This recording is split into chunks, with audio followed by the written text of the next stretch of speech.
هي زوجتي عنوانها عنواني، وحبيبتي بستانها بستاني.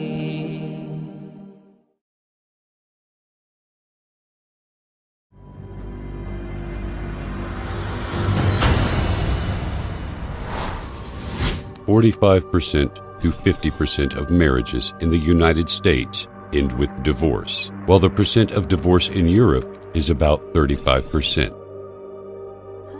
What are the reasons for divorce? Maybe the difference in opinions, the lack of psychological and emotional harmony, the harsh treatment from one side to the other. Many men lack the art of dealing with their ladies.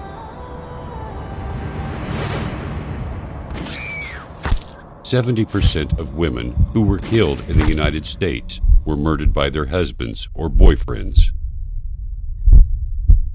Before the messenger Muhammad, peace be upon him, was sent, the woman, the wife, was not really that much appreciated in different societies. Here, she was burned to death with her dead husband, and there she was locked in a grave. Even in the Arabic tribes where the messenger was sent, she was just inherited like any of his belongings. This is the society back then. This is how people used to think when the messenger Muhammad, peace be upon him, was sent.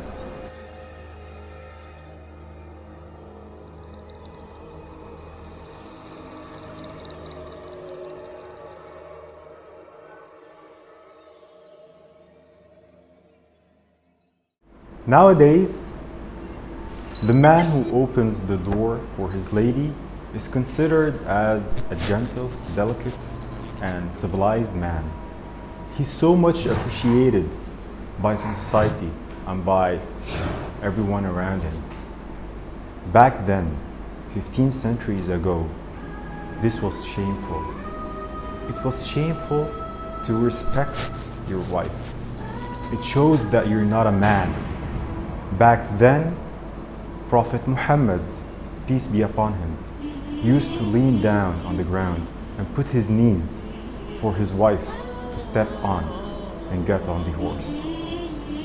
Imagine, he's decades, centuries, what I say millenniums ahead in human civilization and respect to women and ladies' rights. 20% of pregnant women in the world are subject to violence from their husbands or relatives. 70% of them cannot run away because of their children or lack of income. This madness needs one thing. It needs the teachings of Muhammad. Sayyidah Aisha, the Prophet's wife, narrated that one time some of his companions played with the sticks in the masjid. And she wanted to watch, so he put his hands for her to lean her head on and watch. She said, I attended to keep watching for longer and longer, just to see when will he get bored, when will he get tired and remove his hand. And she said, actually, I lost the interest in watching and he was still there for me.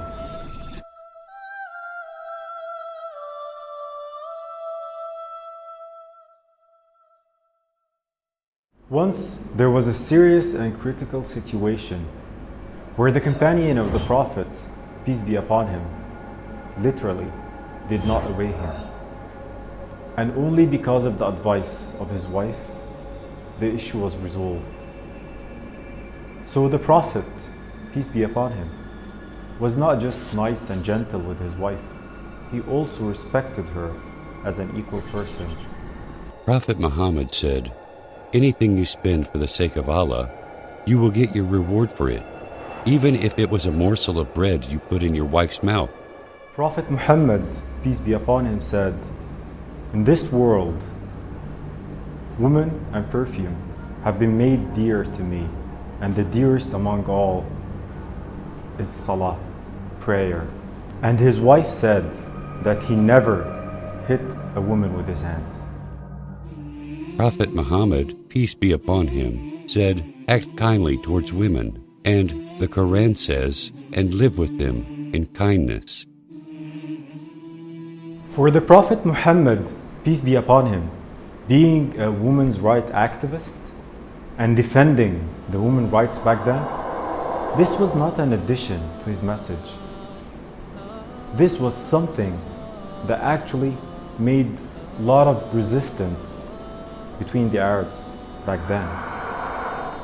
A lot of the Arabs refused to join this new message, this new religion, because it simply equals between the man and the woman.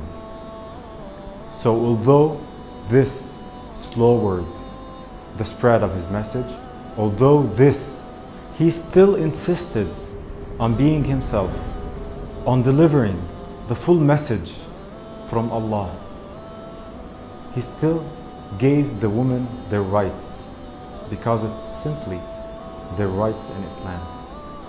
Even after Islam, when Umar ibn al-Khattab, a very respected companion of the Prophet, peace be upon him, he got angry on his wife because she answered him back. And he blamed her for answering him back. And she said, "What's the problem? Even the wife of the Prophet, peace be upon him, answers him back. Why don't you accept?"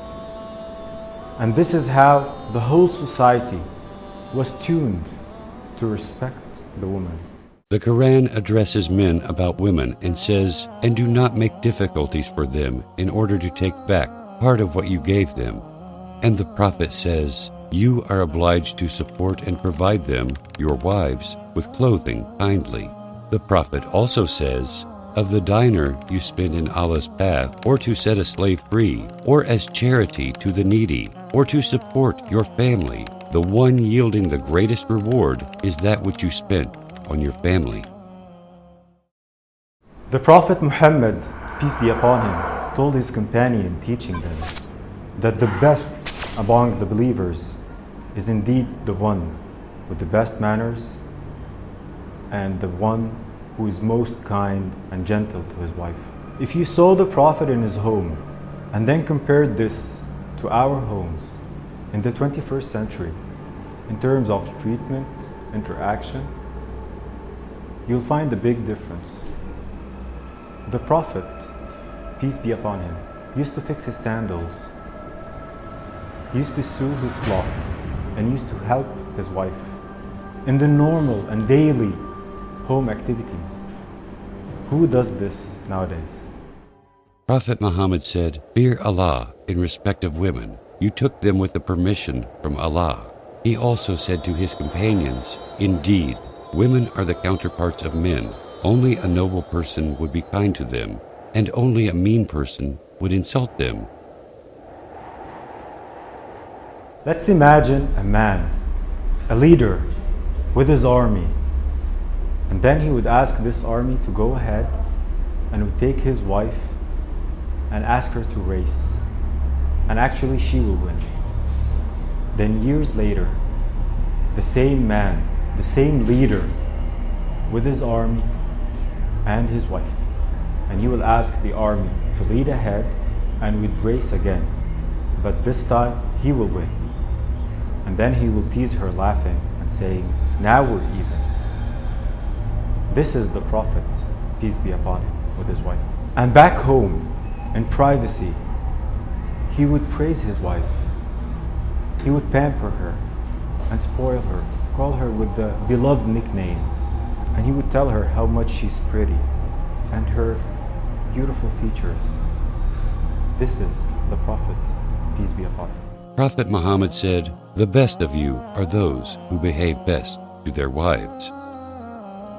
One of the best orders given by Prophet Muhammad, peace be upon him, was to one of his companions, and this is not to enter the house at night coming back from a long trip without letting your wife know. This is just to give her a chance to take care of herself, comb her hair, and to see her in a way she wants to be seen in. And during the day, Prophet Muhammad, peace be upon him, would never enter the house before knocking the door and letting his wife know that he's entering. And the first thing he would do was to use the siwak, which is basically to brush his teeth. He wants always to be smelled properly and nice for his wife. When the Prophet was asked, "Whom do you love the most?" he said, "Aisha." The one who asked him said, "I am asking you about men." The Prophet said, "Her father." This is how Prophet Muhammad saw his wife. He saw her as the most beloved person to him, and her family was the most beloved family to him. While other beliefs believe that the woman during her monthly period is defiled and impure, and that she also impures anything that she touches, and they used to build a tent outside of the main tent for her to live in during those few days. At that time, the Prophet, peace be upon him, used to check where did his wife drink and just take the sip from the same place she did. Where did she eat? And he will follow her lips and eat from the same place. He would comb her hair. He would make her feel that she is more beloved and wanted at this critical and sensitive part of the month for her. When the Prophet Muhammad was asked about the right of the wife, he said, "Feed her when you get food, give her clothes to wear when you wear clothes, refrain from abusing her, and do not separate from your wife, except within the house." Among all the teachings of the Prophet Muhammad, peace be upon him, before dying, he chose to stress on two things. One is the prayer, the main thing in Islam, and the other was the wife, the woman. He said, "Act to them kindly." These are the two main things Prophet Muhammad, peace be upon him, chose to stress on before dying. استوصوا بالنساء خيرا.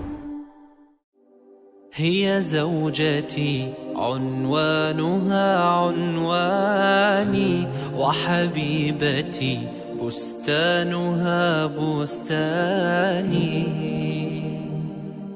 ورفيقة العمر الذي أيامه في بيتها أزكى من الريحان هي أم أبنائي والروضة مهجتي وشريكتي في الفرح والأحزان هي من إذا مل الفؤاد رأيتها زهرا جديدا يانع الألوان